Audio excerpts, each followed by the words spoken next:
Pasamos al capítulo 2. Entró de nuevo en Cafarnaúm. Naturalmente entra así, poco ocultamente. Y pasados unos días se supo que estaba en casa.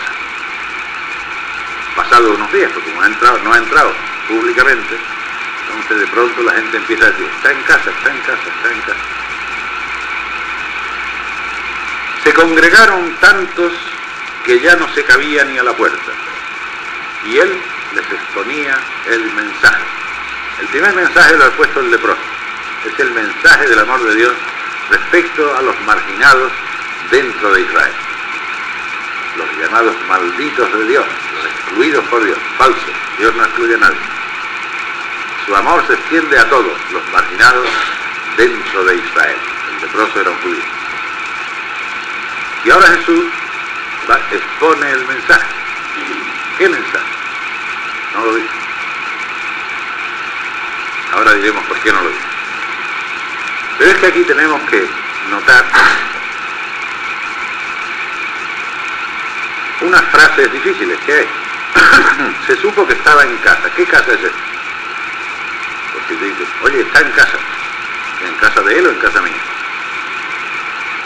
La frase es ambigua.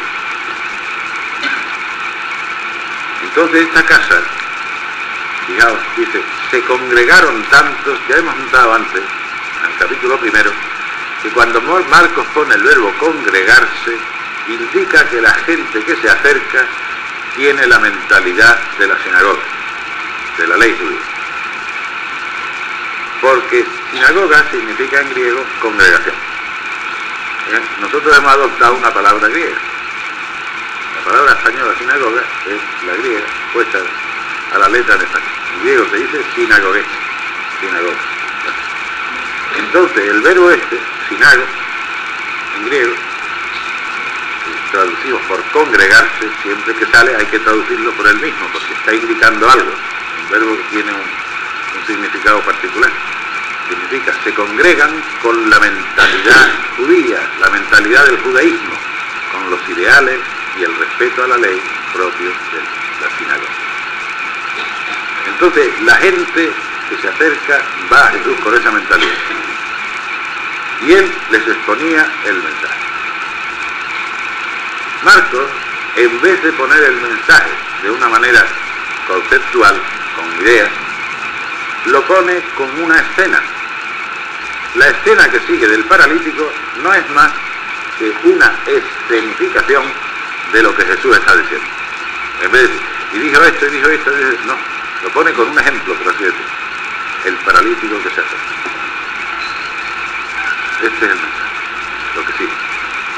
Ahora, luego veremos, sacaremos de la perícopa el contenido de ese mensaje. Llegaron llevándole un paralítico transportado entre cuatro.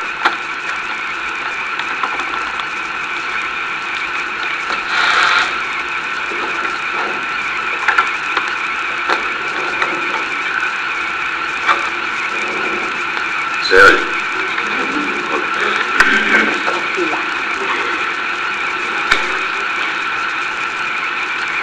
Llegaron llevándole un paralítico transportado entre cuatro.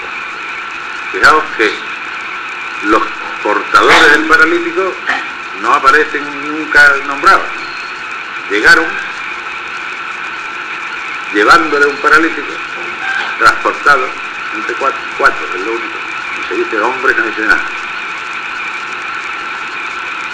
La figura central es el paralítico, como está en la misma frase, ¿ves? Llegaron llevándole un paralítico transportado entre cuatro. El paralítico, figura central. Pero hay cuatro portadores anónimos. El paralítico también es anónimo. Ya cuando empezamos con estos anonimatos, quiere decir que tenemos que estos son personajes representativos, que no son tanto personas concretas, cuanto un personaje que representa algo. El número 4, como sabemos muy bien, es el símbolo de la universalidad. Ya hemos dicho varias veces que los números tienen un simbolismo claro en la antigüedad. El 4, que son que indica los 4 puntos cardinales o los 4 vientos es el número de la universal. Por eso, en el paraíso terrenal había 4 ríos. Entonces, los 4 puntos cardinales se dirigían a los 4 puntos cardinales. Y por eso el templo tenía 4 puertas, una a cada lado. Y así 1000 cosas. 4, los seres vivientes que rodeaban a Dios, aquellos con facha de animal, pues eran 4, los 4 espíritus. Siempre 4. 4 es el mundo entero, la humanidad entera. Nosotros decimos todavía, y lo proclamó a los 4 vientos, quiero decir, por todas partes. Que 4 es el número, cuando encontremos un número 4 en la Escritura, en el Nuevo Testamento y en el Antiguo lo mismo, siempre para ellos es símbolo de universalidad. Y no solamente para los judíos, lo mismo para los griegos. Porque esto de los 4 puntos cardinales o los 4 vientos, esto es universal en la cultura antigua. De manera que aquí tenemos unos personajes cuyo el único distintivo es ser 4. Bueno, pues esto parece que indica la universalidad, el género humano, la humanidad. Vamos a ver. Como no podían acercárselo por causa de la multitud, una que la multitud, que es judía, había dicho arriba, y no quedaba sitio ni a la puerta, no se cabía ya ni a la puerta. Jesús está cercado por una multitud judía con mentalidad judía. No se ha abierto de mentalidad. Entonces, esa multitud es como el cerco de Jesús. Y estos que llegan, representantes de algún modo de la humanidad, no pueden acercarse a Jesús. Los judíos impiden que se acerquen a Jesús. Como no podían acercárselo por causa de la multitud, levantaron el techo del lugar donde él estaba. Fijaos que en griego dice, destecharon el techo donde estaba. Esto es como dice el griego. Destecharon el techo donde estaba. Es una frase muy rara, porque Jesús no está en el techo, está debajo del techo. ¿Qué quiere decir esto? Techo es lo que cubre. Lo que cubre. Jesús está cercado por la masa, por la multitud judía, que impide que se acerquen a él. Y entonces está cubierto. El techo es la cubierta. Entonces los portadores descubren a Jesús. Esta humanidad que viene y que quiere acercarse a Jesús, esta humanidad levanta el techo, descubre, quita lo que cubre a Jesús, revela a Jesús a toda la humanidad, que estaba impedido por los judíos. Como no podían acercárselo por causa de la multitud, levantaron el techo del lugar donde él estaba, abrieron un boquete y descolgaron la camilla donde yacía el paralítico. Como veis, el paralítico no dice nada, no se mueve nada. Es una figura completamente pasiva, como si estuviera muerto. Viendo a Jesús la fe que tenían, en plural, la fe de ellos. ¿A quién se refiere ellos? Ciertamente a los portadores. Está claro, porque el paralítico no se ha movido. Los únicos activos han sido los portadores. Y estos, al ver que no podían entrar, se suben a la azotea, quitan las losas del techo o lo que fuera, abren y bajan la techo. Entonces, esas acciones son la demostración de la fe. Viendo la fe que tenían ellos, le dice al paralítico: hijo, tus pecados, se te perdonan tus pecados. Aquí hay dos cosas raras. Primero, este hombre, si esto fuera una cosa histórica puramente, lo que espera es la salud. Y aquí de salud nada. Se te perdonan tus pecados. Segundo, una falta de lógica muy grande en el relato de Marcos, porque naturalmente el perdón de los pecados es consecuencia de la fe. Viendo la fe que tenía, se perdonan los pecados. Pero entonces, si la fe la han mostrado los 4 portadores, ¿por qué se le dice al paralítico se te perdonan tus pecados? Se lo había decir a los 4. O a lo los 5, se perdonan vuestros pecados, porque los otros infelices, que son los que han trabajado, los que han mostrado su fe, subiéndose al tejado y todo aquel jaleo, pues resulta que eso no se les perdona nada. Y en cambio el paralítico, que no ha hecho nada, se le perdonan los pecados. ¿Veis que esto no tiene lógica? Cuando un evangelista pone una cosa así, ellos saben muy bien lo que están diciendo, ¿eh? El evangelista sabe divinamente lo que está diciendo. Esto lo llama Orígenes, un autor del siglo III, lo llama los tropiezos del evangelio. Entonces no todo es muy antiguo, claro. Dice, cuando hay un tropiezo, quiere decir que el evangelista nos está diciendo que no hemos entendido todavía el sentido profundo. Porque con el sentido profundo es como se entiende la lógica. Entonces, ¿qué puede ser? Unos muestran la fe y al otro se le perdonan los pecados. Y como el perdón es consecuencia de la fe, quiere decir que esos 4 y el paralítico son la misma persona. Es decir, que Marcos ha desdoblado un personaje que es la humanidad, 4 indica toda la humanidad, lo ha desdoblado en 2 figuras. Una, la de los portadores, y otra, la del paralítico. Esa humanidad está muerta prácticamente por sus pecados. Y esa es la figura del paralítico. Y esa humanidad está deseosa de encontrar a Jesús para encontrar salvación. Y esos son los 4. No sé si me he explicado. De manera que la misma humanidad está representada por 2 personajes. Los 4 representan la humanidad deseosa de salvación y el paralítico representa a la misma humanidad necesitada de salvación. Y por eso, claro, se te perdonan tus pecados, es que todos están comprendidos ahí. Por eso no hay falta de lógica. Lo que es necesario es penetrar el sentido de estos personajes. De manera que aquí lo que tenemos es una representación, porque esto es una escenificación. Esto es la doctrina que Jesús está enseñando, pero en vez de ponerla Marcos con palabras, la pone como una historia. Entonces, aquí, el amor de Dios, aquel que se mostró en Jesús respecto del leproso, sigue actuando. Y ahora, lo que pasa, ese amor no se detiene en los marginados de Israel, que era el leproso, sino que llega también a la humanidad no judía, a la humanidad pagana, a la humanidad que no conoce a Dios. De manera que el amor de Dios es universal.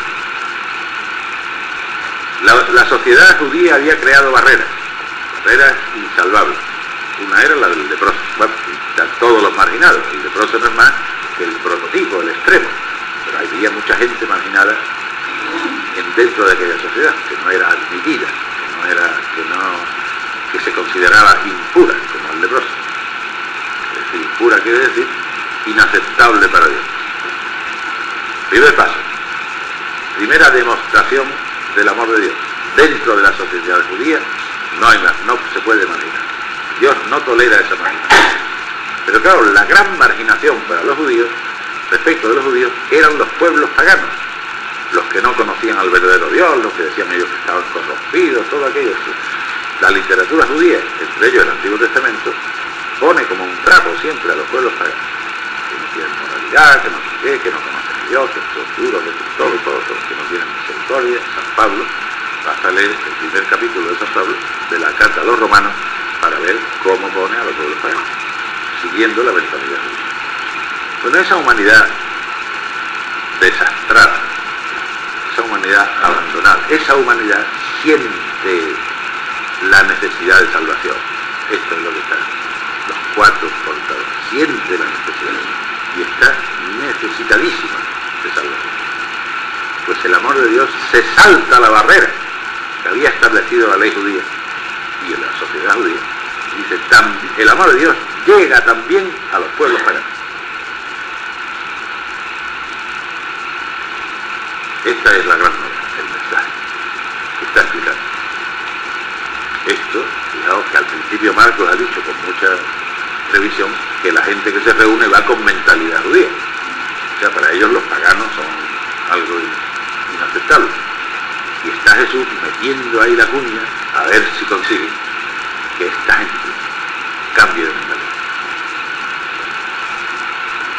Primera cosa con los paganos. ¿Qué hay que hacer con los paganos? ¿Cuál es el primer efecto del amor de Dios con los paganos? Librarlos de sus pecados. La injusticia es el pecado. Esta humanidad pagana está muerta por la enorme injusticia. Ya veremos después que una de las grandes injusticias es la esclavitud institucional que había en los pueblos paganos.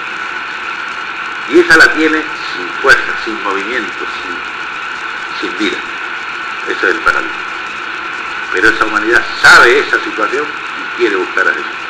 Jesús dice, el amor de Dios les borra su pasado por la fe en él. Aquí ya no hay bautismo, como veis. También Juan Bautista decía que Dios perdonaba los pecados, pero con su bautismo. Aquí ya no hay bautismo. Directamente la fe en Jesús. Viendo la fe que tenían, le dice, hijo, fijaos, hijo. Cuando hijos se llamaban los judíos, los israelitas. Ellos eran el pueblo de Dios, por lo tanto se podían llamar hijos de Dios. Un pagano llamarlo hijo, madre. Hijo, que es término de afecto también. Se te perdonan tus pecados. Quedas libre de tu pasado. El efecto de las palabras de Jesús son como el bautismo con agua de Juan, que decía que se bautizasen, que se arrepintiesen, se enmendasen, que se bautizasen en agua como señal de la enmienda. Por lo tanto, ya la fe en Jesús, el que da la adhesión a Jesús, ya aborrece todo su pasado malo, ¿está claro? Eso ya equivale al efecto del bautismo de Juan. Dice, pero estaban allí sentados unos letrados y empezaron a razonar en su interior. ¿Cómo habla este así? Está blasfemando. ¿Quién puede perdonar pecados más que Dios solo? Este es un blasfemo. Estaban allí sentados, y qué raro que lo diga, porque Jesús que está enseñando no ha dicho que esté sentado, y de la gente tampoco ha dicho que esté sentado. Allí en la casa están sentados unos letrados. No se ha dicho que se hayan reunido con la gente. ¿Veis? El verbo estar sentado significa estar instalado, estar asentado. ¿Dónde están? Allí.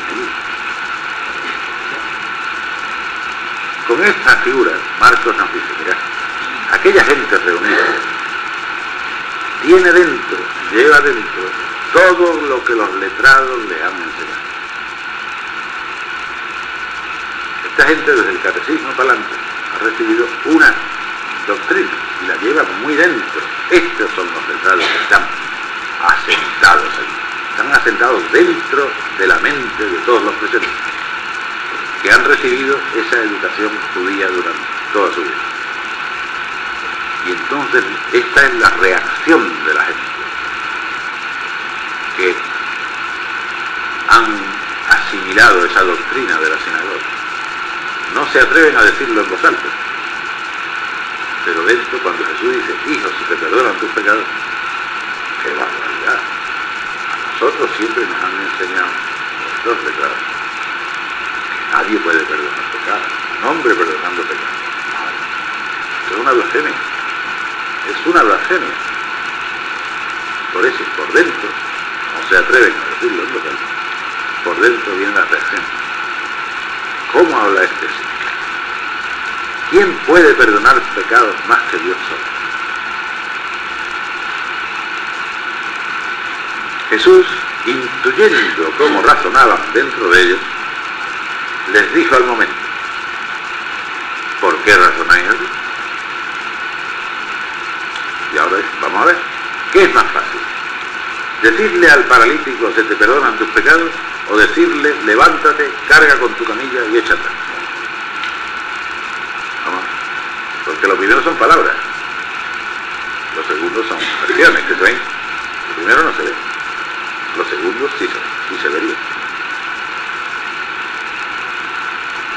para que veáis que el hombre tiene autoridad en la tierra para perdonar, el hombre con mayúsculas. Es lo que se suele decir el Hijo del Hombre. Es la primera vez que aparece en la Biblia. Esto del Hijo del Hombre significa el hombre con mayúsculas.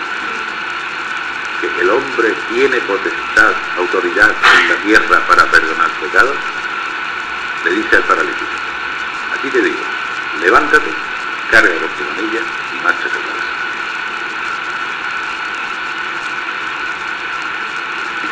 ¿Qué significa el hombre, el Hijo del Hombre? El Hijo del Hombre, el hombre, pues por eso lo ponemos con mayúsculas, significa el hombre en su plenitud. La plenitud humana. Ese es el hombre. ¿De quién se dice el hombre? Fijaos, aquí hay una alusión al capítulo 7 del profeta Daniel. En ese capítulo expone Daniel que había tenido un sueño, y en ese sueño había visto una serie de imperios. Cada imperio, que era siempre una tiranía feroz, está representado por una fiera que no es una fiera corriente de las que existen, sino una fiera compuesta, una fiera que tiene cuerpo de león y garras de águila y cola de serpiente y dientes de acero. Una cosa fantástica, pero que indica la ferocidad de los imperios humanos anteriores. Una tiranía feroz, opresora, destructora.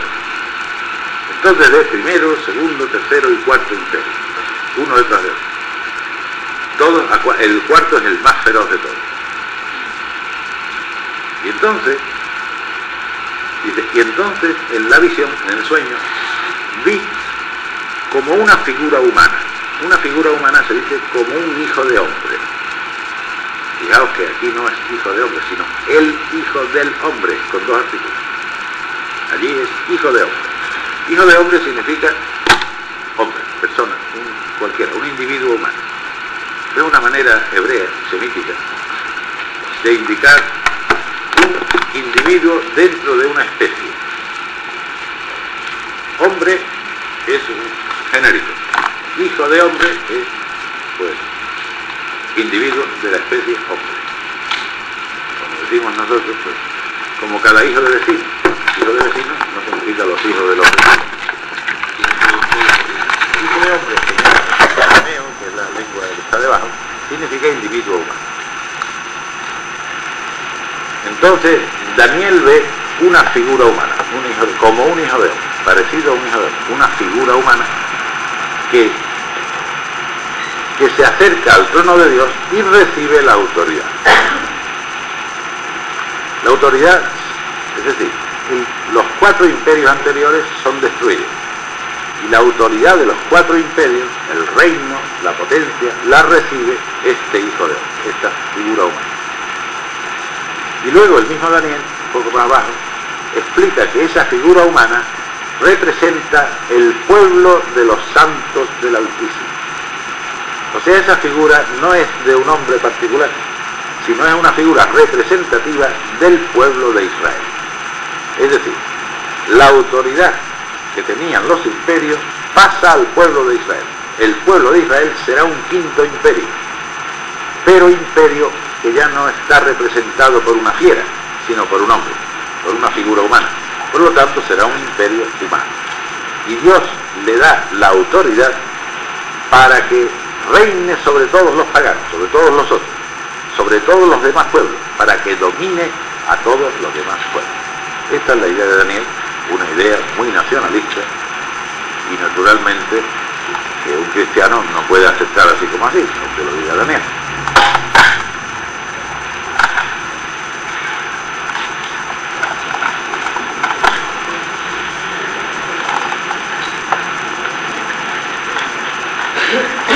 Entonces el Señor corrige a Daniel. Y por eso habla del hombre, el hijo del hombre. Ya no es un sueño, ya es una realidad. Pero lo mismo que en Daniel, el hijo del hombre es una figura corporativa, porque representa a todo el pueblo, aquí también es corporativa. El hombre es una figura corporativa, el Hijo del Hombre. No es Jesús solo, es por supuesto el primero Jesús. Designa a Jesús, está claro, que es la plenitud del hombre. Pero al Jesús, ¿por qué es la plenitud del hombre? Porque ha recibido en plenitud el Espíritu de Dios. Ya que es el portador del Espíritu, ese es el hombre. Pero todos los que le den su adhesión, tengan fe en él, que es lo mismo, y reciban de él Espíritu, todos esos forman parte de ese colectivo representado por la palabra el hombre. Todos. Nosotros pertenecemos al hombre. Es decir, los que por haber recibido el Espíritu estamos en camino de la plenitud. Este es el significado. Por eso, fijaos, jamás dice el Evangelio una frase como dijo el Hijo del Hombre, nunca. El Hijo del Hombre no habla nunca, porque no puede hablar porque es un colectivo. Siempre se habla de él en tercera persona, siempre, porque es un colectivo. De manera que todo, Jesús habla, Jesús dice, Jesús afirma, Jesús niega, pero el Hijo del Hombre nunca. Porque claro, no puede ser, no tiene boca, mil bocas. ¿Ves? De manera que, con esto, como este paralítico y los portadores, hemos dicho que representan a la humanidad pagana, fijaos cómo corrige a Daniel.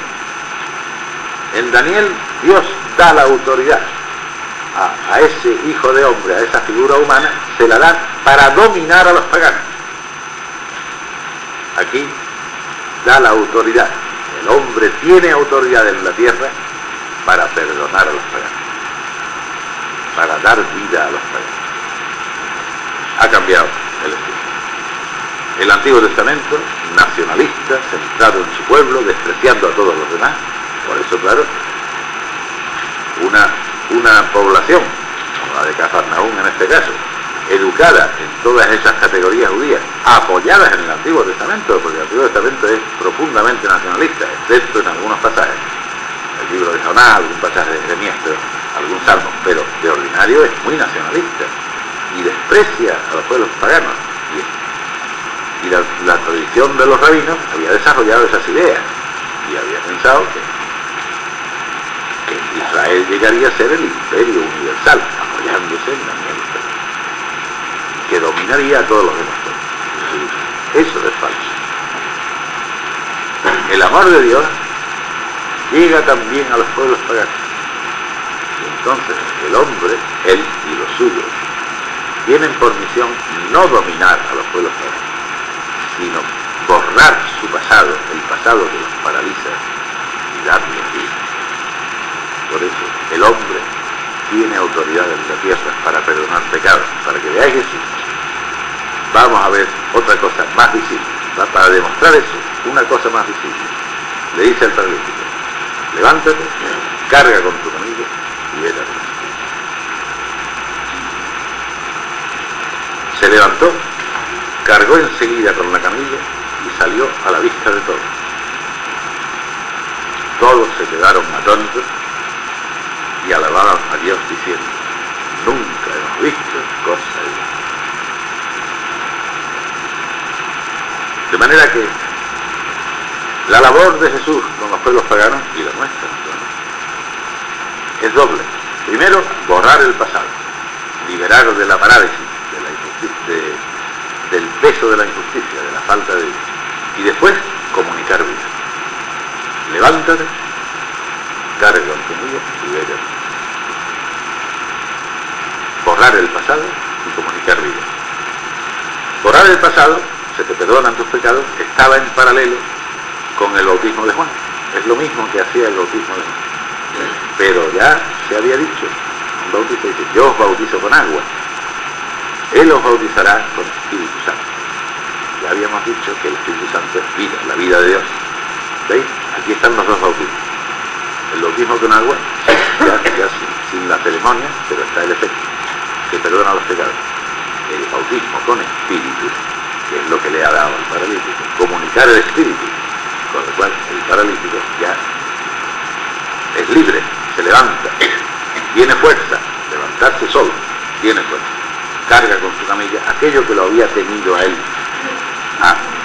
atado, amarrado a la camilla era su vida.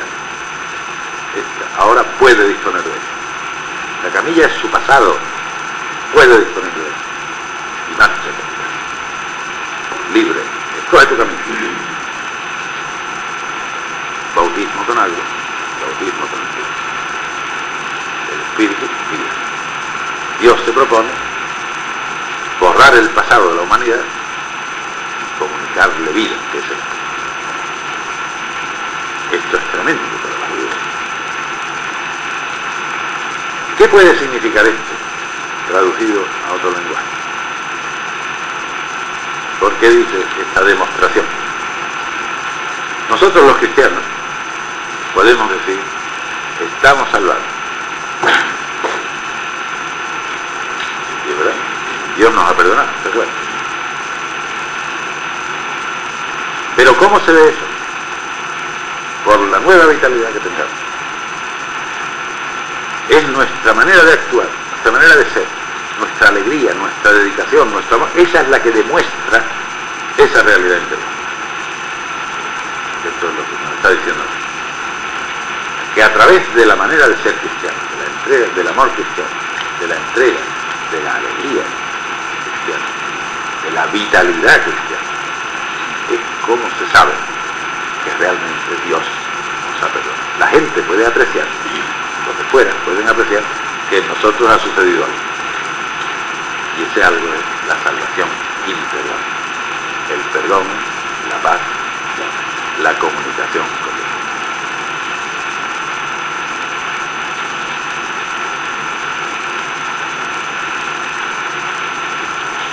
Se levanta, dice, márchate a tu casa. Al principio se ha dicho que Jesús estaba en casa. Y esa casa es muy particular. Es la casa de Jesús, la casa de todos, la casa de los que hablan.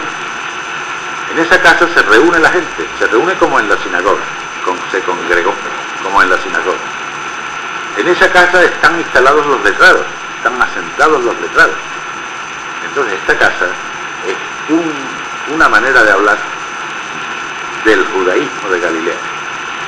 Fijaos cómo se llamaba el pueblo de Israel, la casa de Israel. La casa de Israel. Esa casa, primero, estaba en casa, está en la casa de Israel. Y a la casa de Israel es donde va la gente, se congrega la gente, y donde están los letrados, donde se enseña esa doctrina. El pagano que ha recibido vida, ¿tiene que integrarse en la casa de Israel? No. Esta es la novedad de Marcos, en relación con Mateo. Para Mateo, todo el que da la adhesión a Jesús, sea judío, pagano, lo que sea, entra a formar parte del nuevo Israel. La iglesia para Mateo es el nuevo Israel, para Marcos no. Dentro de la comunidad cristiana de la iglesia hay dos grupos. Los que provienen de Israel, que son los de la casa de Israel, y los otros que tienen su casa, no pertenecen a la casa de Israel. Por eso Jesús le dice, márchate a tu casa. Dos casas. La iglesia compuesta por los que proceden de la religión judía, ya los dejado por supuesto, pero que vienen de por ahí, y que tienen como tradición el Antiguo Testamento, y los otros, los 1000 pueblos del mundo, que no tienen como tradición el Antiguo Testamento, y a los cuales no hay que llenarles la cabeza con todo lo que pasó desde Adán hasta nuestros días. Que si David, que si Moisés, que si Aarón, que si la hermana, que si Jacob, que si Saúl, eso no es su tradición. Ellos lo que tienen es que engancharse directamente a Jesús. Eso. Empezar por Jesús. Los judíos empiezan por Abraham, los otros, los paganos, empiezan por Jesús. Márchate a tu casa. Ya veremos que eso se repite en el Evangelio varias veces. Reacción de todos. Veis aquí que los letrados no estaban realmente presentes, estaban dentro de la mente de la gente. ¿Por qué? Los letrados iban a decir, admirados, nunca hemos visto cosa igual. Habían salido de esta piedra. porque son los enemigos mortales de Jesús. De manera que cuando todos se quedaron atónitos y alababan a Dios diciendo, nunca hemos visto cosa igual. Aquí no hay verdad.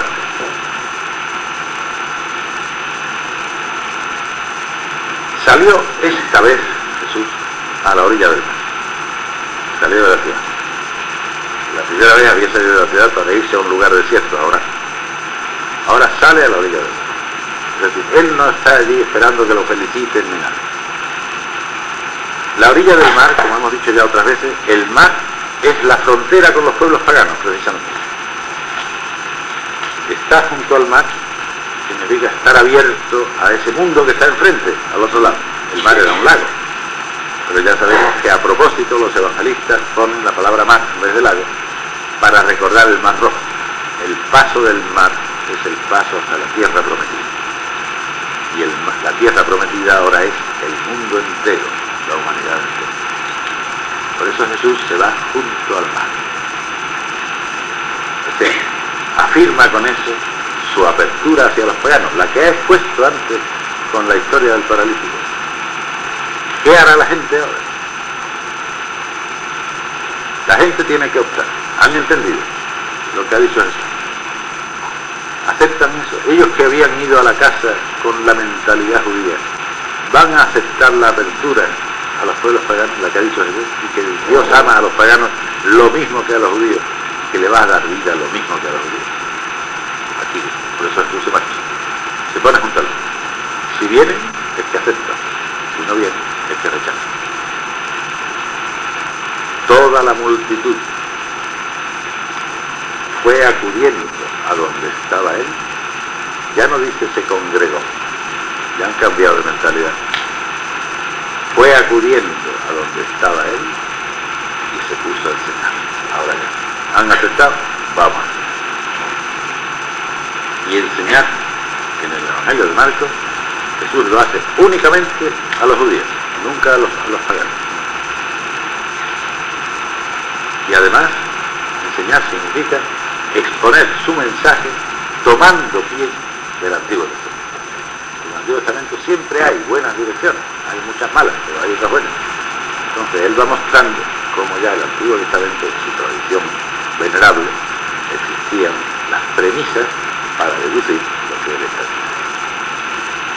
De manera que la gente que había entrado con la mentalidad judía, esa gente que ha recibido el choque tremendo de que Jesús perdona los pecados, que eso les parecía una blasfemia, ha comprendido al final y ha aceptado, ha salido de su exclusivismo, de su nacionalismo, y ha aceptado la apertura hacia el mundo. El segundo paso del amor de Dios. Primero los judíos, dentro de la sociedad judía, suprimir toda marginación, después dentro de la humanidad, suprimir toda marginación. Este problema de derribar la barrera entre el pueblo judío y los pueblos paganos va a salir muchas veces en el Evangelio de Marcos y en todos los evangelios. Y a nosotros podría parecernos un problema anticuado. La importancia que le damos a los evangelistas es tremenda. Y a nosotros, bueno, eso ya no nos toca a nosotros, eso no tiene nada que ver con nosotros. Y sin embargo, tiene una relación directa con nuestro mundo. El pueblo judío se consideraba el pueblo elegido, el que tenía derecho a las bendiciones de Dios. Los otros son pueblos de segunda categoría, allá se las aprende, no interesa. Este problema, que era teológico entonces, pueblo elegido por Dios, pueblos no elegidos, y que Jesús derriba, ahora no es teológico, existe pero no en clave teológica, sino en clave política. Nosotros tenemos un primer mundo, al cual inconscientemente consideramos el elegido por Dios, aunque no lo expresamos en clave teológica. Nosotros tenemos derecho a vivir con toda comodidad, y todo nos parece poco. Abundancia, prosperidad, comodidad, superfluidad, derroche, todo nos parece poco. Tenemos derecho, y hay quien nos lo discuta, que disminuya un poco nuestro nivel, poder adquisitivo, como dice. Ave María, ¿quién se atreve a eso? Y luego está todo el tercer mundo. Pues allá se las arregle. Esos no son mis hijos. Nosotros hemos creado un pueblo elegido, el que merece todo, se lo merece todo, el que Dios bendice. Y ese pueblo elegido es el primer mundo. Y el pueblo que no interesa, el pueblo que no tiene derecho a lo que nosotros tenemos derecho, ese es el tercer mundo. ¿Veis? Hemos transferido este problema de la clave teológica y religiosa a la clave política. Pero es lo mismo. El problema es que hay quien se cree con derecho a todo y no se preocupa de los que no tienen nada. Y les parece lo natural que ellos pasen hambre. ¿Qué van a hacer? Como son así, pues nosotros que nos falte el postre, por Dios, Ave María. ¿Veis la importancia tremenda de esta problemática? Hay que entender qué pasa en nuestra época. Es decir, Jesús lo que está diciendo es igualdad absoluta. Dios quiere lo mismo a unos y a otros. Nadie tiene derecho a acaparar el amor de Dios. Nadie tiene derecho a pensar que Él es el que tiene que estar bien. Pues aquí tenemos la clave política para nuestro tiempo. Y creo que es sangrienta la cosa. El problema es sangriento. Cada vez que vemos en la televisión algo de lo que pasa, hay que ver. Pero en nuestro mundo algo se hace, no digo que no se haga nada. Pero quiero decir, no tenemos una conciencia viva de nuestra deuda con Dios. Realmente estamos viviendo a costa de ellos en gran parte, todos sus recursos naturales y todo, sobre todo esa indiferencia enorme de lo que les pueda pasar a ellos y esa exigencia total de nuestra propia economía. Continuaremos.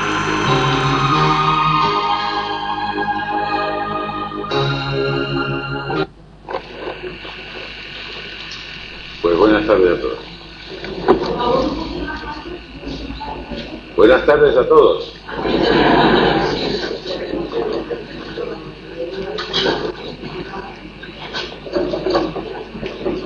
Estábamos al final de la perícopa o del pasaje del paralítico, que ya dijimos que era una escenificación del mensaje de Jesús.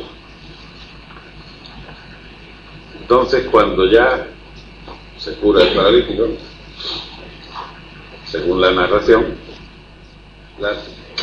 dice el Evangelio: se levantó, cargó enseguida con la camilla y salió a la vista de todos. Todos se quedaron atónitos y alababan a Dios diciendo: nunca hemos visto cosa igual. La reacción, todos. Aquí hay una cuestión interesante que creo que no toqué el otro día, porque no acabamos del todo la película. Le dice Jesús: vete a tu casa.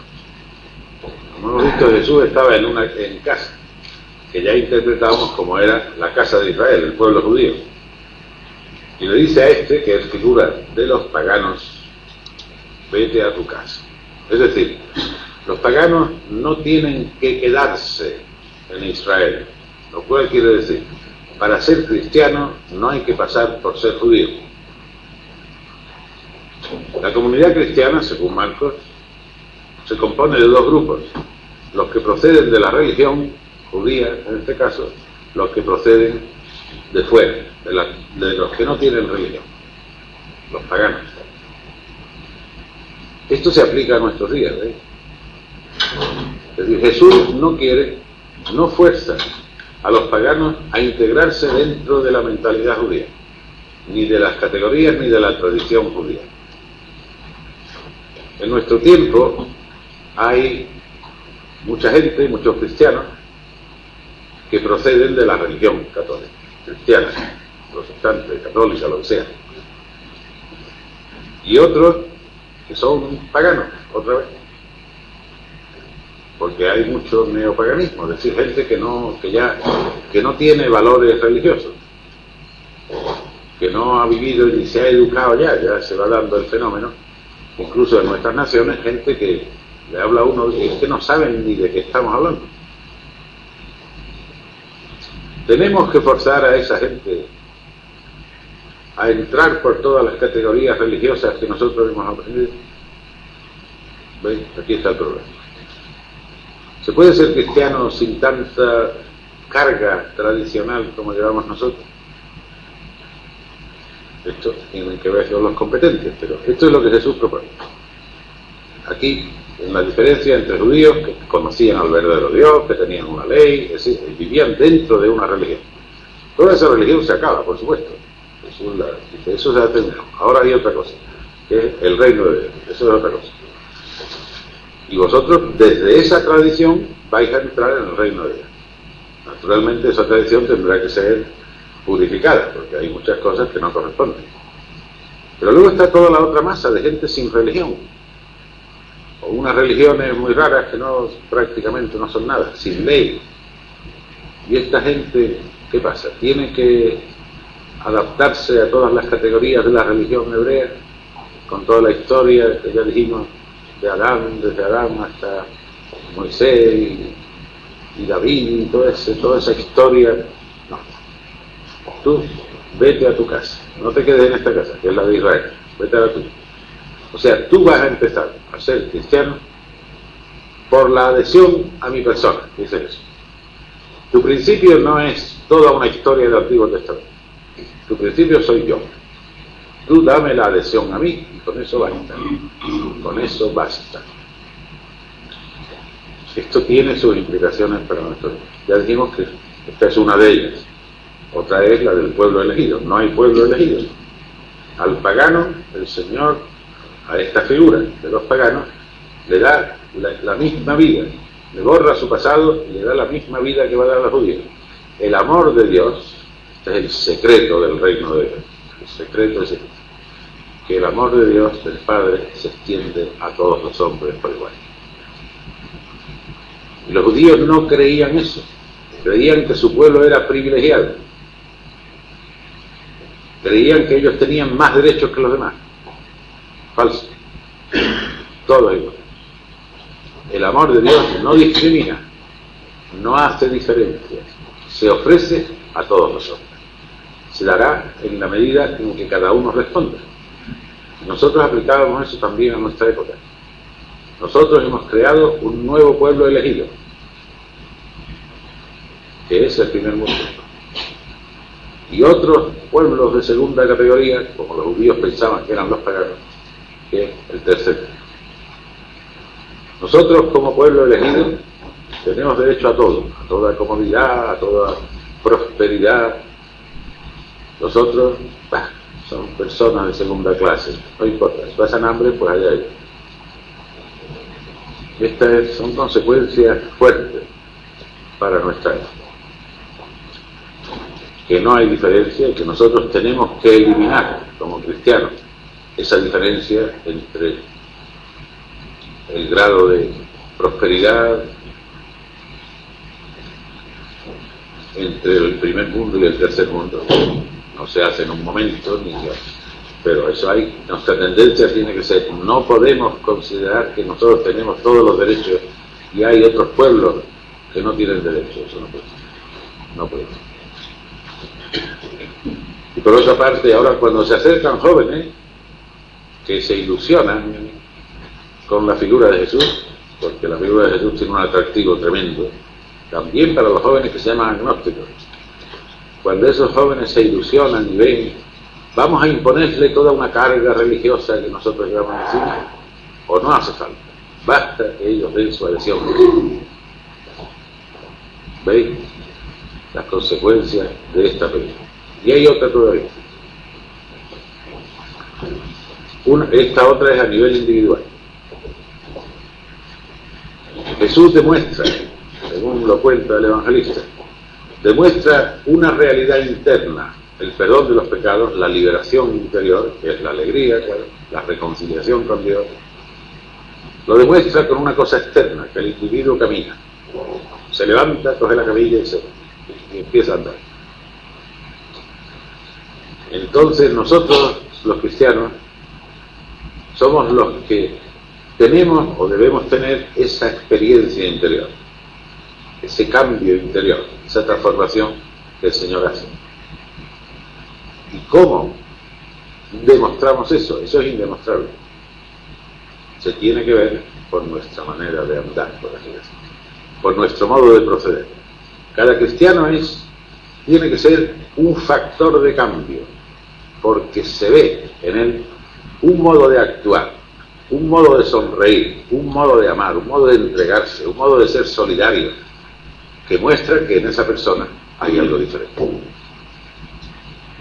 Fijaos que a principios del siglo había un francés que se llamaba Peggy, que decía: los cristianos dicen que están salvados. Pues la verdad es que no se nota. La verdad es que no se nota. Tiene que notarse.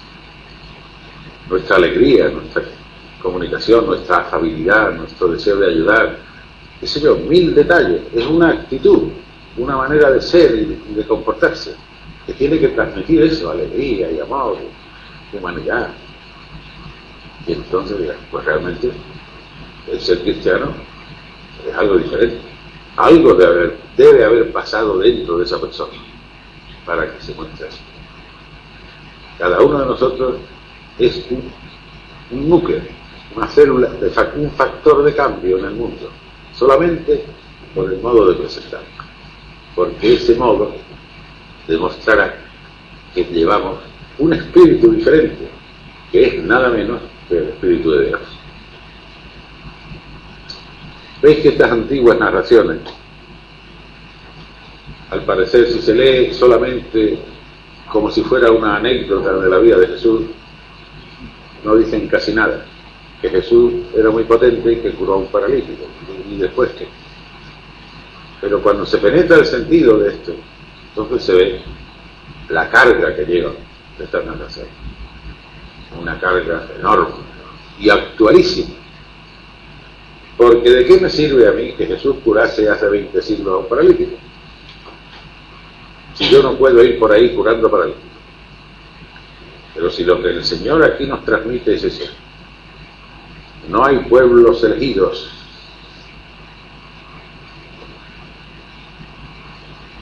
y esta otra que decíamos, no carguéis a los que quieren acercarse a mí con todo el peso, muchas veces insoportable, de una tradición religiosa.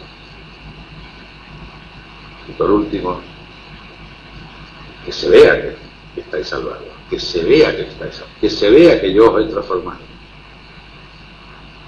Y con eso ir cambiando el mundo a vuestro alrededor, mostrando una nueva relación humana. Pues esto ya nos sirve a nosotros, las tres cosas. Salió esta vez a la orilla del mar. Toda la multitud fue acudiendo a donde estaba él y se puso a enseñar. Habíamos notado al principio el verbo congregarse. Se congregaron en la casa. Decíamos, el verbo congregarse, que es pariente de sinagoga, significa ir con la mentalidad de la sinagoga, la mentalidad judía, la mentalidad exclusivista. Nosotros somos los elegidos de Dios. Ahora ya ese verbo ya desaparece. Ahora no se congregan, sino fueron acudiendo. Porque ya los que han oído este mensaje expresado por el paralítico han aceptado la universalidad, que es lo que el Señor quería decir. Y él entonces se puso a enseñar tranquilamente. Después de esto, que digamos es el principio del mensaje, 4 veces sale en esta narración que hemos leído del paralítico la palabra pecados. Se te perdonan tus pecados. 4 veces. Esta, como hemos dicho, es una escena, una escenificación del mensaje, no tanto una escena real, en la cual Jesús lo que nos dice es: Dios no discrimina. No solo dentro de la sociedad judía, como era con el leproso, sino tampoco fuera. Hasta el último pagano es objeto del amor de Dios. Y Dios le ofrece la vida. Ahora pasa, digamos, a lo histórico. Va a llamar a uno de esos que es prácticamente un pagano. Porque del pueblo judío había judíos observantes. Estaba luego la masa del pueblo, que los pobres hacían lo que podían, pero que no podían observar tanta pejiguera que le ponían los fariseos. Y luego estaban los que vivían mal. Eran gente de mala fama, con razón, merecida, que se llamaban los descreídos. La palabra que usa el Evangelio, vamos, el Evangelio no, es una palabra griega que significaría pecador. Pero no es el que comete un pecado. El pecador es el que prescinde de la ley de Dios. El descreído, el que no hace caso. Y entre esos descreídos, o sea, judíos que vivían como si fueran paganos, había un grupo particular, especialmente odiado, que eran los recaudadores. Los recaudadores de nuestros tiempos son personas muy respetables, pero en aquel tiempo no lo eran tanto. Porque la recaudación de impuestos se hacía a partir de la corte aquí del rey Herodes, por ejemplo, que gobernaba en Galilea. Él encargaba a unos cuantos grandes administradores o jefes de recaudadores. Le decía, mira, yo al año necesito tantos talentos de oro. Un talento eran 36 kilos de oro más o menos. Dependía de las regiones. Una era más y otra. Había talentos de oro y de plata. Era un peso notable. Al año necesito tantos talentos de oro. Tú te las arreglas. Vosotros las arregláis. Bueno, que no es que era un impuesto como está hoy, ¿eh? Esto paga el IVA del 6% y esto lo del 12%. No. Yo quiero ese dinero. Y ya vosotros, allá vosotros. Pero tenéis que traer sea como sea. Y estos jefes de recaudadores, a su vez, contrataban a otros ya recaudadores menudos. Y estaba, por ejemplo, ¿os acordáis de los antiguos fielatos? En la entrada de una ciudad había un fielato, es decir, un pequeño impuesto municipal que pagaba toda mercancía. Bueno, otro aquí en Cafarnaúm estaba el lago, y por lo tanto había caravanas que pasaban de un lado para otro, y entonces había recaudadores para cobrar el impuesto a las caravanas. Y estos recaudadores, los jefes de recaudadores, le decían a estos pequeños recaudadores, mira, tienes que traerme tanto, tú te las arreglas. Entonces el recaudador, que tenía naturalmente un estatus oficial, era empleado del Estado, entonces él abusaba muchísimo. Decía, bueno, yo tengo que entregarle al jefe, digamos, 3 millones de pesos. Bueno, si me saco 3,5, el otro medio es para mí. Y entonces se aprovechaba de la gente, amenazando o lo que fuera, y eran unos sinvergüenzas. Por eso la gente los odiaba, ¿sabes? Porque era una extorsión continua la que hacía Jesús. Y Jesús era gentuza, despreciado. Por supuesto, un judío decente no hablaba nunca con un recaudador. Eran impuros, es decir, eran inaceptables para Dios. La gente sin religión, sin fe, sin nada, sin moral. Un judío no, un fariseo jamás le dirigía la palabra, por supuesto, y si pasaba al lado, se echaba a un lado para no tocarlo, no sea que se fuera a contaminar. Eran gente, por lo tanto, absolutamente marginada, considerados como no judíos. Pues dice, yendo de paso, Jesús vio a Leví de Alfeo, sentado al mostrador de los impuestos, era un recaudador, y le dijo, sígueme. Él se levantó y lo siguió. Fijaros que la desnudez de la narración, no cabe una cosa más escueta. Pero, de manera que Jesús, que se ha presentado como profeta, todavía no se ha presentado como Mesías, porque todavía la gente no está madura para eso. Se ha presentado como profeta, es decir, como enviado de Dios. El que se llama y se considera enviado de Dios, llama a pertenecer a su círculo íntimo, sin a un delincuente como este. Esto es no es más que la aplicación histórica, digamos, la explicación de hecho, de lo que ha expuesto en lo del paralítico. Que el amor de Dios se extiende a todo hombre, incluso a los que no son judíos. Y este es un judío, se llama Leví, y el que su padre se llamaba Alfeo, parece que no era muy agraciado el hombre. Era judío, pero como si no lo fuera, vivía como no judío. Y Jesús, el profeta, digamos, el enviado de Dios, nosotros sabemos que es más que eso, es el enviado de Dios, pero él se ha presentado así. Se acerca a un indeseable de esta categoría, aborrecido por todo el mundo, excomulgado por todos los ortodoxos, y le dice: sígueme, vente conmigo. Increíble.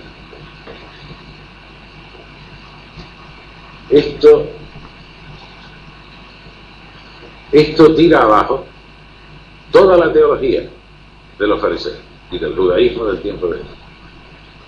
Para ellos las cosas estaban muy claras, como han estado para nosotros también. Dios quiere a los buenos y no quiere a los malos. Ya está, la cosa está muy clara. Si tú eres bueno, Dios te quiere. Si Dios te quiere, pues luego te dará el cielo. Y si eres malo, Dios no te quiere y por lo tanto te tirará el cielo. Ya está, la cosa está clara. Esto es lo fariseo. Exacto. Y Jesús dice: no es verdad eso. Dios quiere a todos, porque Dios es amor. Este es el secreto. Claro, ya se caen todas las certidumbres, porque el fariseo estaba tan contento y tan seguro. Yo, como soy bueno, ¿y por qué soy bueno? Porque yo cumplo lo que Dios ha dicho. ¿Qué ha dicho Dios? Que vaya el sábado a la sinagoga, que observe los mandamientos de Moisés, y yo los observo, y yo me lavo las manos antes de comer, y yo ayuno 2 veces por semana. O sea, yo estoy en paz con Dios. Yo soy bueno. Y por tanto, Dios me quiere. O sea, yo le he comprado a Dios su amor. Este es el fariseo. Señor, tú estás en deuda conmigo, porque como yo ayudo, tú me debes el premio. Y como yo observo y yo no mato a nadie, ni robo, ni todo eso, tú me debes el premio. O sea, el fariseo se hace acreedor de Dios. Dios está en deuda. Le compra su amor, le compra la salvación. Tremendo. Pero pensemos que esto no ha sido tan raro en nosotros, que también nosotros hemos pensado que con nuestras buenas obras compramos el favor divino. El amor de Dios está antes de todo. Dios ama a todos y ha creado al hombre, a los hombres, por amor. Su amor está antes de todo. Él ofrece su amor antes. Y lo que espera es una respuesta del hombre. No es que nos tenemos que ganar su amor, ¿no? Eso es lo falso. Eso es lo que nos ha torturado siempre. Porque claro, si yo no estoy seguro de que me quiera, a menos que yo haga esto y lo otro y lo otro y lo otro, ya la vida se convierte en la obsesión de hacer algo para que Dios me quiera. Y como siempre metemos la pata, nunca llegamos a hacer lo que deberíamos hacer, siempre estamos con ese nudo dentro. Ay, vaya, otra vez. Como tiene misericordia, a lo mejor después. Una cosa tremenda, una tragedia. Jesús lo que nos dice es: Dios no es problema. Vosotros habéis hecho de Dios un problema. Que Dios no es problema, que Dios os quiere siempre. Siempre. Y antes de necesitar. Lo único que tenéis que hacer es responder ese amor. Responder, porque el amor es para todos. Y claro, esto, ¿qué dice el fariseo? El fariseo que despreciaba a este individuo. Porque claro, fijaos que cuando hay una moralidad farisea como esta, de méritos, yo hago méritos, y Dios, por quiera o no quiera, tiene que responder. Entonces, y yo hago méritos porque yo cumplo esto y lo otro y lo otro. Dios me quiere porque soy bueno, y al otro no lo quiere porque soy malo, porque es malo. Entonces, si Dios no quiere a aquel, pues yo tampoco lo quiero. Si Dios aborrece a ese individuo porque es malo, pues yo lo aborrezco. Se acabó la cosa. Y esto es lo que hace. Por eso el fariseo ni saluda al público, al recaudador, ni lo mira, ¿no?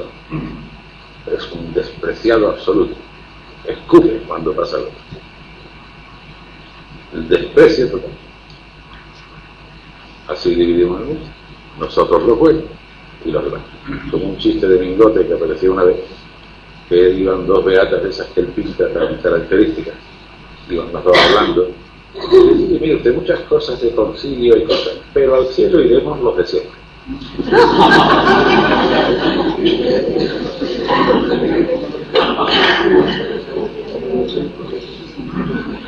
Pues esos son los fariseos.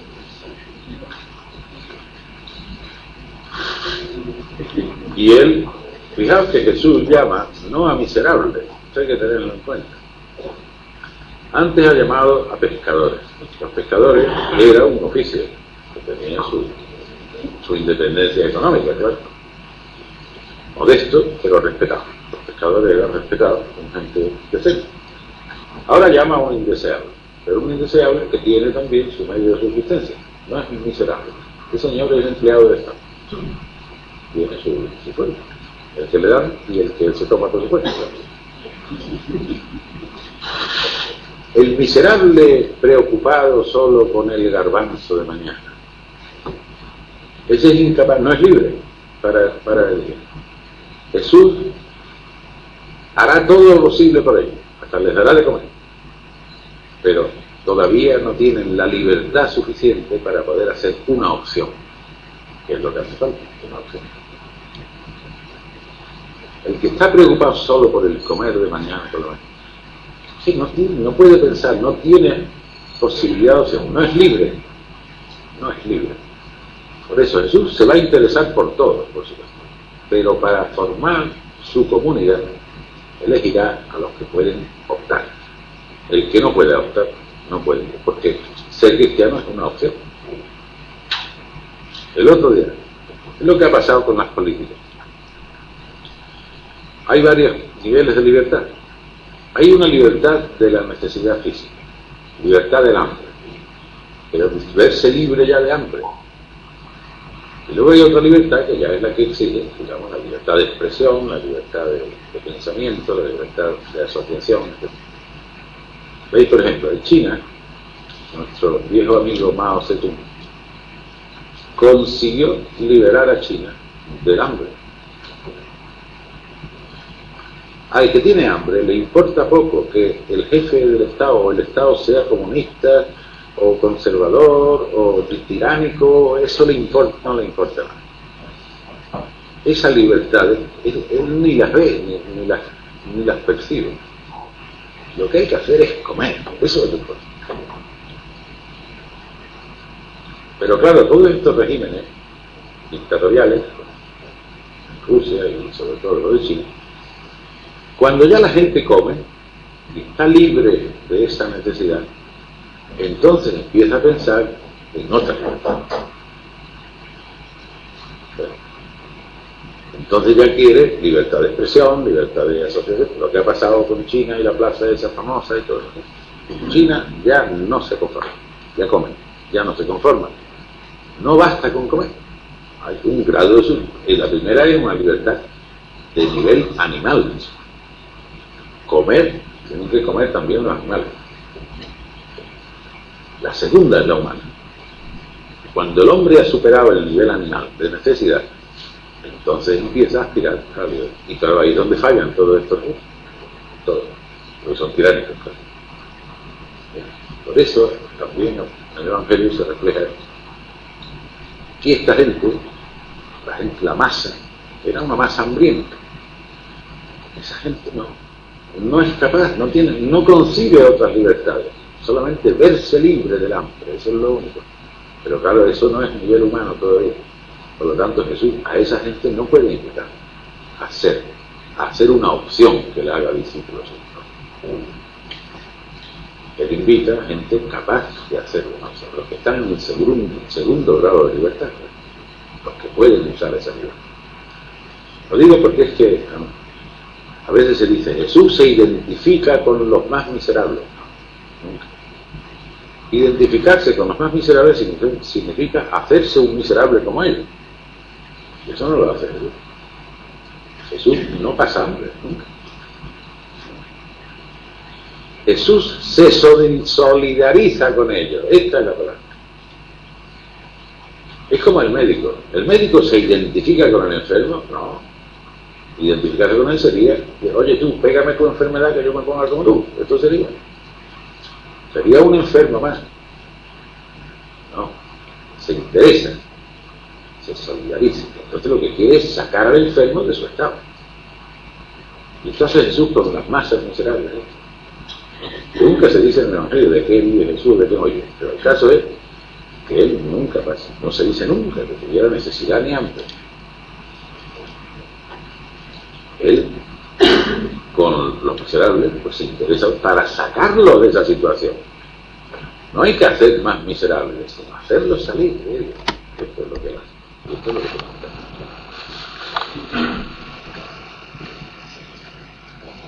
De manera que, estando él recostado a la mesa en su casa, ¿quién es él? ¿Leví o Jesús?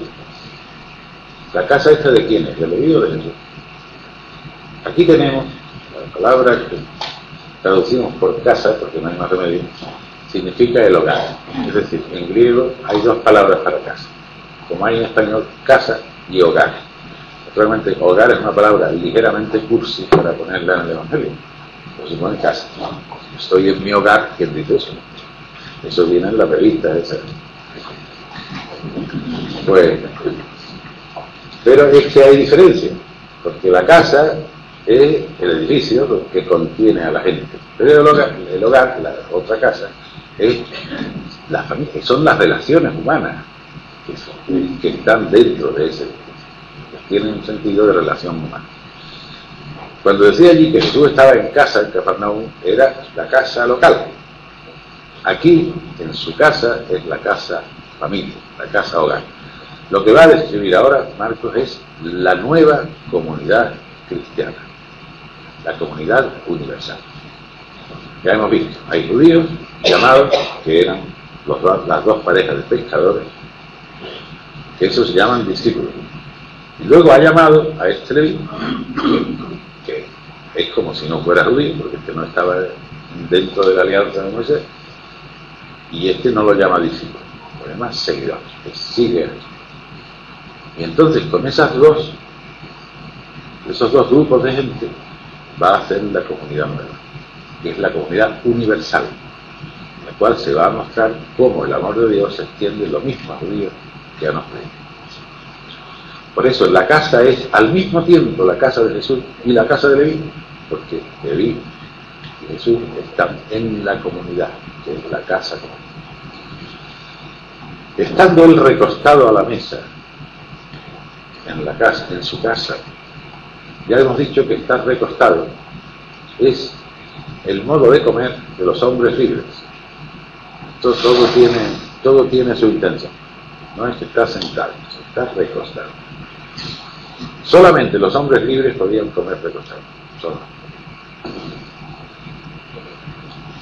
De manera que un esclavo, un siervo, un criado comía de pie o sentado en el suelo, pero nunca recostado.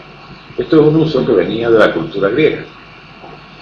Los griegos eran los que tenían aquellos divanes, después pasó a los romanos, y los judíos adoptaron eso. Y era propio de hombres libres. Por eso, aquí, lo primero que aparece es que aquí se trata de un banquete o de una comida de hombres libres. Esta es la cosa. Lo primero que hay que hacer para el cristiano es libre. Si uno no es libre, no hay nada que hacer. Porque el que no es libre no puede optar. Y el que no puede optar o elegir, no puede ser cristiano. Porque ser cristiano es elegir a Jesús. Optar por Jesús. Por lo tanto, primera característica de la comunidad, la libertad. Y Jesús es el primero que come recostado. Estando él recostado a la mesa en su casa, muchos recaudadores y descreídos, ¿veis? Amigos, el Leví era un recaudador y era, por tanto, un pecador o descreído. Cuando Jesús ha invitado a seguirlo a Leví, cosa imposible de pensar para la mentalidad judía, toda esa pobre gente indeseable, por supuesto, pero que sabe que no está bien. Ellos son unos cualquiera, ladrones, lo que sea, pero ellos saben muy bien que eso no es lo que debe ser. Y este es el fermento. Pero claro, esta gente está despreciada en la sociedad y les han dicho que Dios no los quiere, que están excluidos por Dios y excluidos del reino de Dios y de la vida judía, y los han pisoteado. Esta gente sigue como antes, no tienen salida,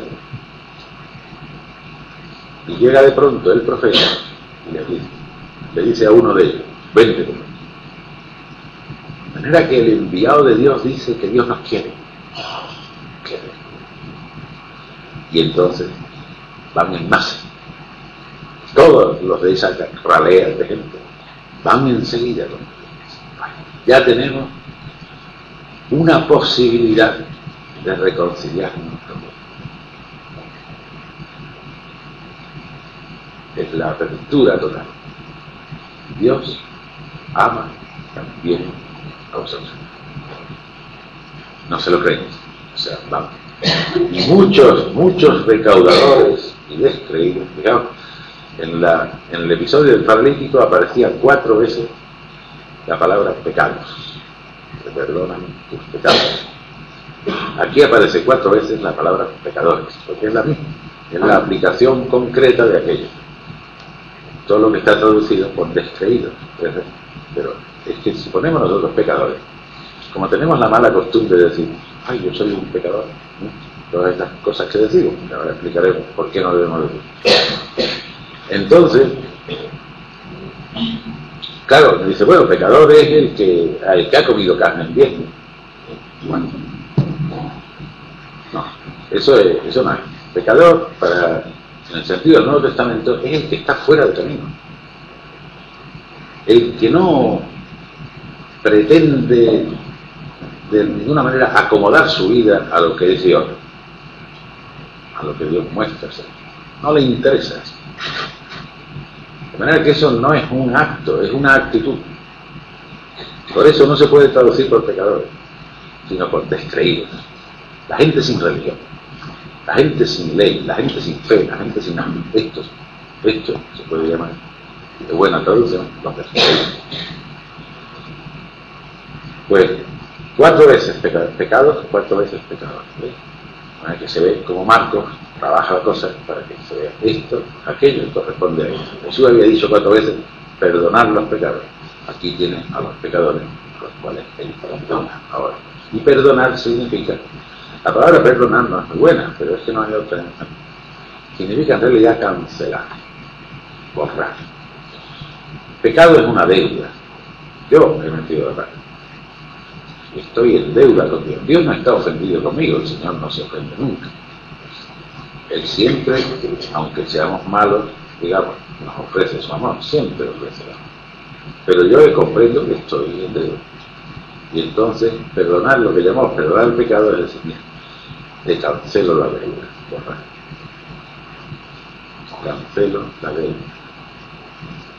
Este es un concepto mucho más tranquilizante que el otro. Yo he ofendido a Dios y si he ofendido estará irritado. No.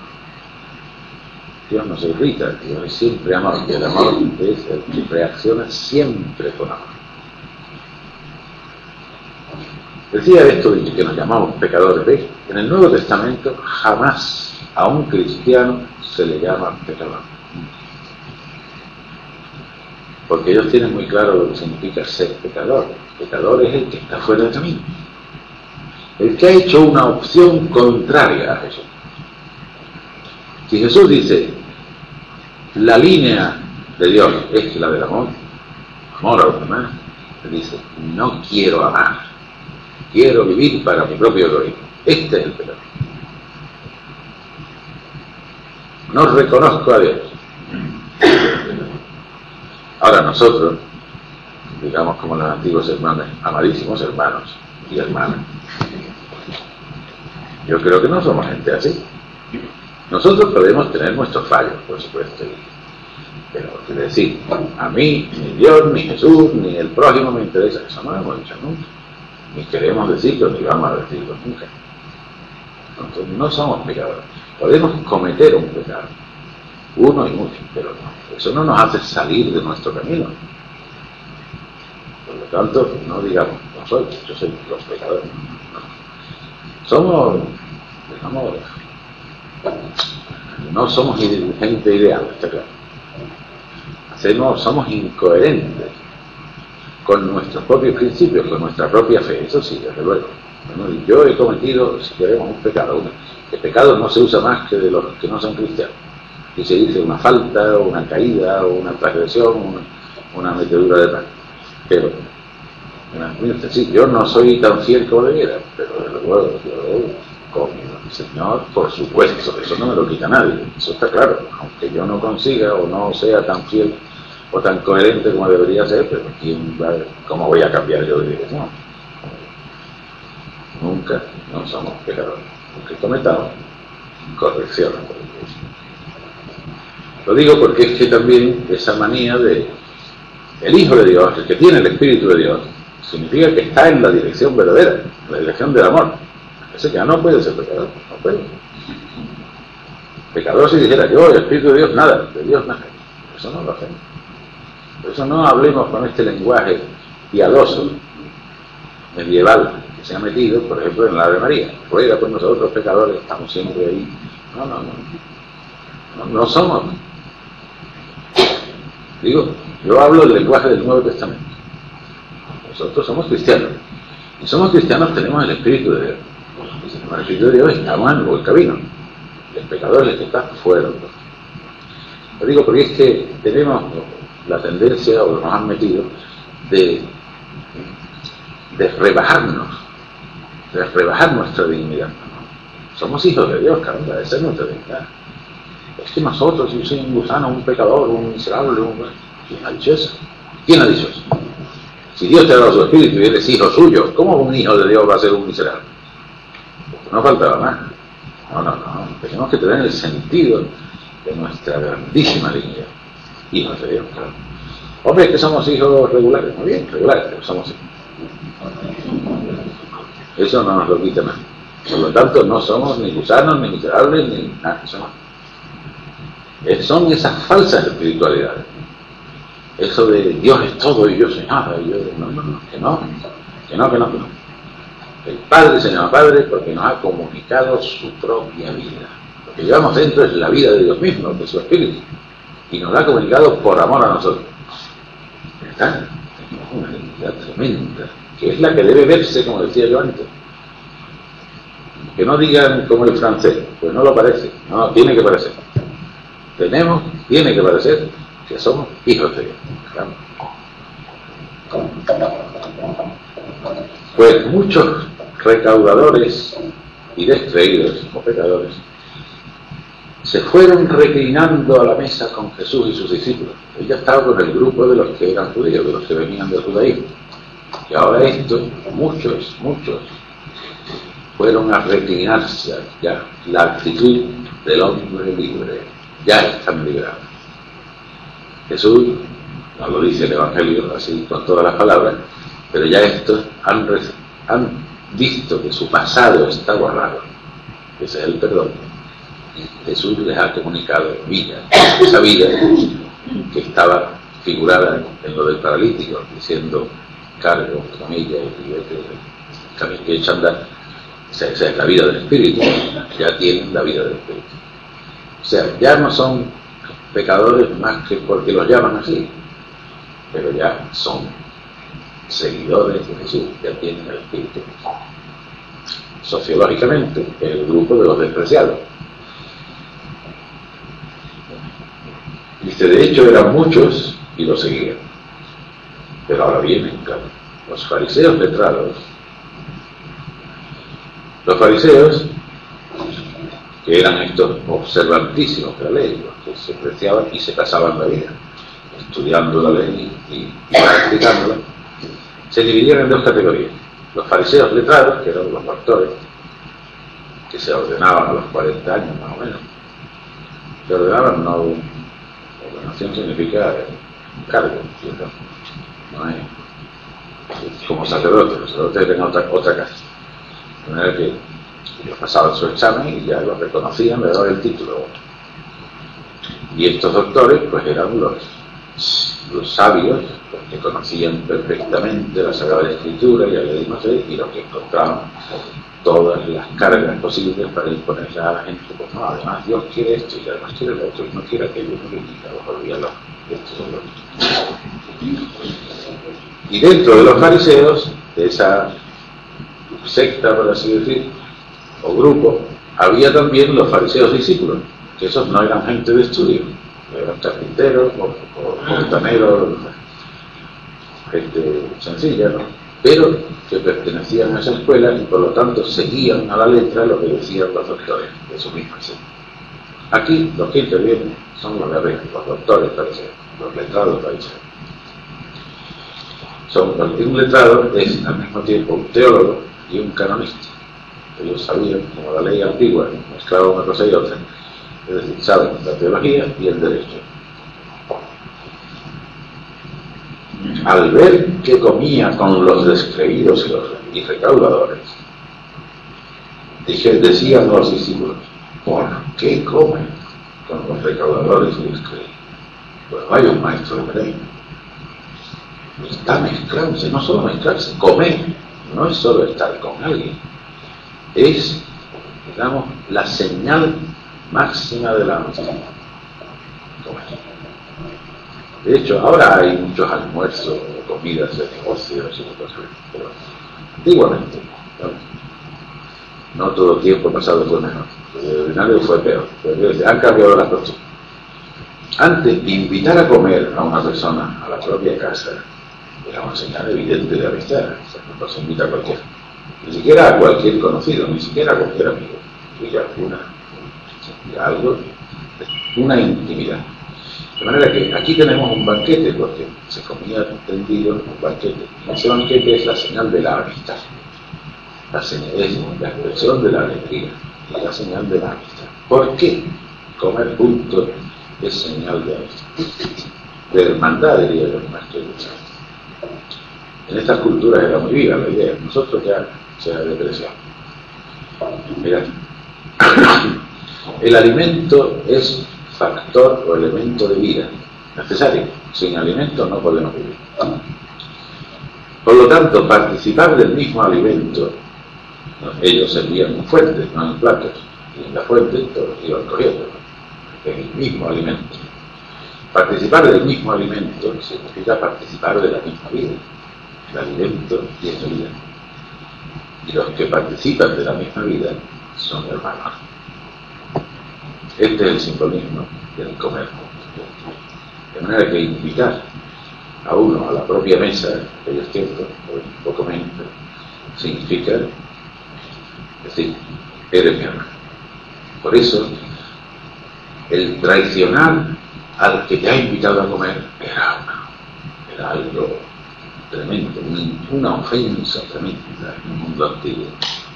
De manera que tú, que eres hermano mío, porque yo te he hecho hermano mío al invitarte a comer, y tú me traicionas, eso era. De manera que es esa señal de fraternidad, de unión, de amistad, de intimidad. Y Jesús admite a su intimidad a esta gente, a este indeseable. Naturalmente los observantes, cuya teología se venía abajo, ya no dicen cuál era. Dios quiere a los buenos, Dios aborrece a los malos, eso está claro. Nosotros somos los buenos. Pues estos protestan, no se atreven con Jesús, van a los discípulos para desacreditar a Jesús delante de los discípulos. ¿Por qué come vuestro maestro con los recaudadores y descreídos. ¿Por qué? Eso es intolerable, intolerable. Lo oyó Jesús y les dijo: no sienten necesidad de médico los que son fuertes, sino los que se encuentran mal. No he venido a invitar justos, sino pecadores.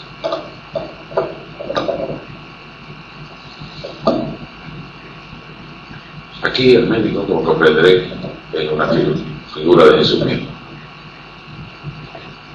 Los que son fuertes, si fuera un médico, sencillamente serían los que tienen buena salud. Y los que se encuentran mal serían los que están enfermos. Y el dicho en ese nivel es verdad.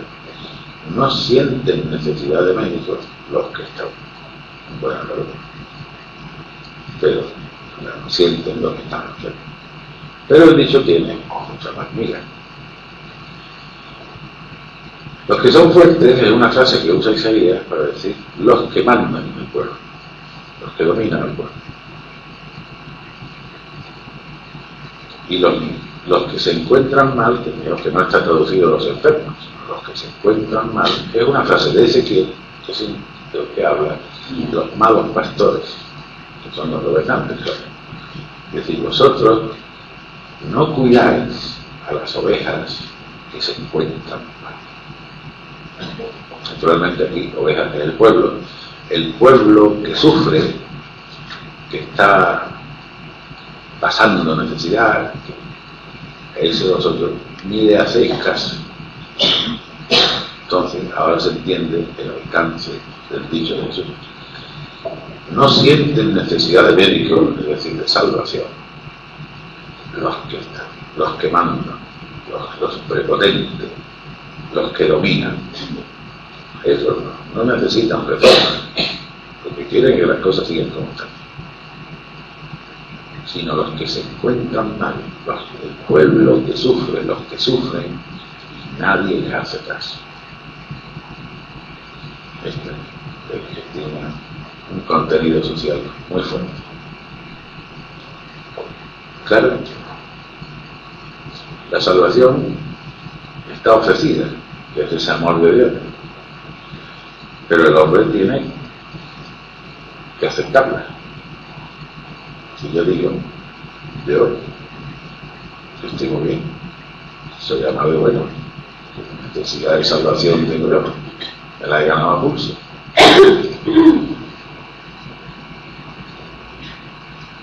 O sea, para obtener la salvación, o salvación, hay que desearla. Hay que desearla. El justo, el que dice, no, si yo cumplo con todo, que me va a enseñarle a mí.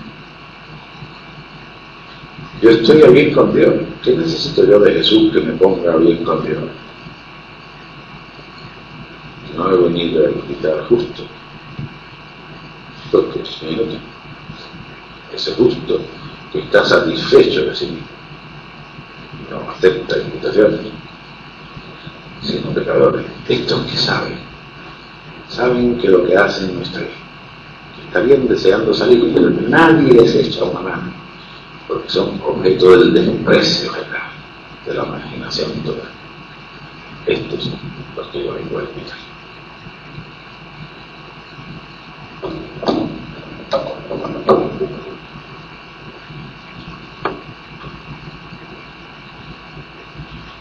Pues nos quedamos aquí porque lo que sigue es otra película. Ya para 2 minutos no vale la pena.